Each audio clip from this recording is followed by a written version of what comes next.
এবং সাথে সাথে কোন নবীর জন্মদিনে নবীকে সালাম দেওয়ার প্রচলন যদি কোন নবী করে থাকেন তাহলে কোরআন শরীফের এই আয়াতের ভাষ্যে ঈসা আলাইহিস সালাতু ওয়াস সালাম।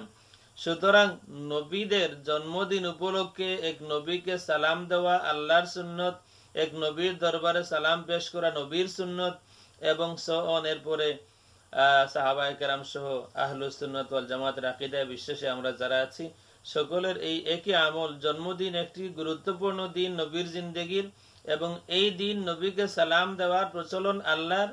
এই দিন নবীকে সালাম দেওয়ার সুন্নতটা আল্লাহর সুন্নত, নবীদের সুন্নত এবং সমস্ত সাহাবায়ে কেরামের সুন্নত। এইভাবে করে আমার মনে হয় কোরআন শরীফ থেকে আমি বেশ কয়েকটা দলিল দিয়েছি। মিলাদ শরীফ অর্থে যদি আমরা এই কথাটা বুঝি, মিলাদ শরীফ মানে হচ্ছে নবীর জন্ম বৃত্তান্ত আলোচনা, তাহলে এর দলিল আমরা কোরআন শরীফ থেকে দিয়েছি।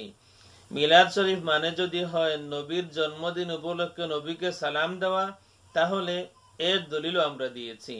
মিলাদ শরীফ মানে যদি হয় নবীর জন্মদিনে খুশি প্রকাশ করা, এর দলিলও আমরা দিয়েছি। মিলাদ শরীফ মানে যদি হয় নবীর জন্মদিন উপলক্ষে কোন নফল বন্দেগীর মাধ্যমে আল্লাহর শুকরিয়া আদায় করা, তাও হাদিস শরীফে প্রমাণিত। হুজুরে পাক সাল্লাল্লাহু আলাইহি ওয়া আলিহি ওয়াসাল্লাম মুসলিম শরীফের হাদিসে আল্লাহর হাবিবকে প্রশ্ন করা হলো, ইয়া রাসূলুল্লাহ, আপনি প্রতি সোমবার দিন রোজা রাখেন, কারণ কি? হুজুর ডাইরেক্ট উত্তর দিলেন, যালিকা ইয়াউমুন উলিদতু ফীহি, সোমবার এমন একটি দিন যেদিন আমার জন্ম হয়েছিল, ওয়া ইয়াউমুন উনজিলা আলাইয়া, এবং এমন দিন যেদিন আমার উপর প্রথম কোরআন শরীফ নাজিল হয়েছিল। আল্লাহর হাবিব সাল্লাল্লাহু আলাইহি ওয়া আলিহি ওয়াসাল্লাম নফল বন্দেগীর মাধ্যমে আল্লাহর হাবিবের জন্মদিনের শুকরিয়া আদায় করতেন আল্লাহর দরবারে। সুতরাং মিলাদ শরীফে যা কিছু হয় এবং যত সংখ্যা আমরা দিতে পারি সবটাই এই কোরআন শরীফে আছে, হাদিস শরীফে আছে। আমি শেষ করার আগে, অনেক লম্বা আলোচনা শেষ করার আগে আমি আবার সামারাইজ করতে চাই। মিলাদ শরীফ মানে যদি হয়, মিলাদ শরীফের অর্থ যদি এই হয় যে আল্লাহর হাবিব সাল্লাল্লাহু আলাইহি ওয়া আলিহি ওয়াসাল্লামের জন্মদিন উপলক্ষে খুশি প্রকাশ করা, তাহলে এই দলিল আমরা দিয়েছি। আল্লাহ রাব্বুল আলামিন জুমা দিনকে খুশির দিন বানিয়েছেন, ঈদের দিন বানিয়েছেন, যেহেতু এই দিন ছিল আদম আলাইহিস সালাতু ওয়াস সালামের জন্মদিন, অর্থাৎ ওনার জিন্দেগীর প্রথম দিন। মিলাদ শরীফের একটি পরিচয় হচ্ছে আল্লাহর হাবিব সাল্লাল্লাহু আলাইহি ওয়া আলিহি ওয়াসাল্লামের জন্ম বৃত্তান্ত আলোচনা করা। কোরআন শরীফ থেকে আমরা বেশ কয়েকটি দলিল দিয়েছি। সূরা বালাদের প্রথম কয় আয়াত, এরপরে কদ জাআকুম মিনাল্লাহি নূর সহ যত সব আয়াত আছে, এইসব আয়াত দিয়ে আমরা নবীর দুনিয়াতে আগমনের সংবাদ দিয়েছেন স্বয়ং আল্লাহ রাব্বুল আলামিন। মিলাদ শরীফের অর্থ বা মিলাদ শরীফের পরিচয় যদি আমরা এই মানি, নবীর দুনিয়াতে আগমনের সংবাদ দেওয়া, তাহলে এই কাজটাও শুরু করেছেন স্বয়ং আল্লাহ রাব্বুল আলামিন। আল্লাহ রাব্বুল আলামিন আমাদেরকে সংবাদ দিয়েছেন, লাকাদ জাআকুম রাসূলুম মিন আনফুসিকুম।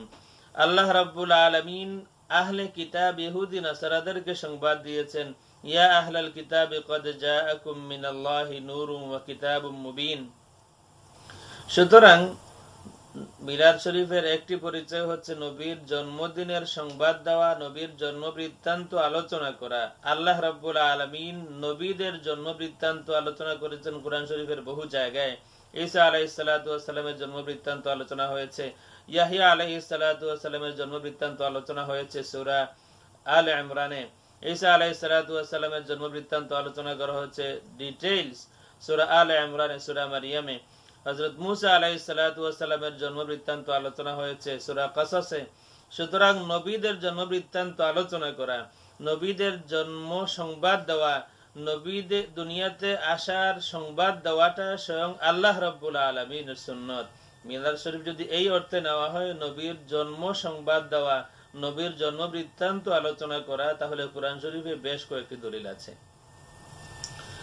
যদি মিলাদ শরীফ মানে আমরা এই বুঝি যে নবীর জন্মদিন উপলক্ষে তাকে সালাম দেওয়া, এবং আমরা তো সালামই দেই, ইয়া নবী সালামু আলাইকা, আসসালাতু ওয়াসসালামু আলাইকা ইয়া রাসূলুল্লাহ, আল্লাহুম্মা সাল্লি আলা মুহাম্মদ সাল্লাল্লাহু আলাইহি ওয়াসাল্লাম, যা কিছু আমরা পড়ি নবীকে দুরূদ ও সালাম পেশ করি নবীর দরবারে। কোন নবীর জন্মদিন উপলক্ষে নবীর দরবারে সালাম পেশ করা স্বয়ং আল্লাহ রাব্বুল আলামিনের সুন্নত, স্বয়ং নবী ঈসা আলাইহিস সালাতু ওয়াস সালামের সুন্নত। আর যদি মিলাদ শরীফের মানে আমরা এই জানি যে মিলাদ শরীফ হচ্ছে আল্লাহর হাবিবের জন্মদিন উপলক্ষে কোন নফল বন্দেগীর মাধ্যমে, খেয়াল রাখবেন, আল্লাহর হাবিবের জন্মদিন উপলক্ষে কোন নফল, যে কোনো নফল বন্দেগীর মাধ্যমে এই দিনকে স্মরণীয় করে রাখা, তাহলে তার দলিল আমরা দিয়েছি। আল্লাহ রাব্বুল আলামিন তার হাবিব সাল্লাল্লাহু আলাইহি ওয়া আলিহি ওয়াসাল্লাম প্রতি সোমবার রোজা রাখতেন এই শুকরিয়া আদায়ের জন্য, যেহেতু এই দিনটা আল্লাহর হাবিবের জন্মদিন ছিল।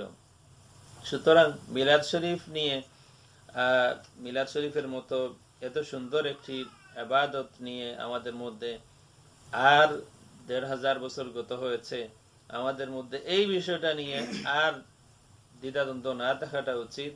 আল্লাহ রাব্বুল আলামিন আমাদের সবাইকে কবুল করুন। আল্লাহর হাবিব সাল্লাল্লাহু আলাইহি ওয়া আলিহি ওয়াসাল্লামের শাফাআত আমাদের সবাইকে নসিব করুন। আমিন।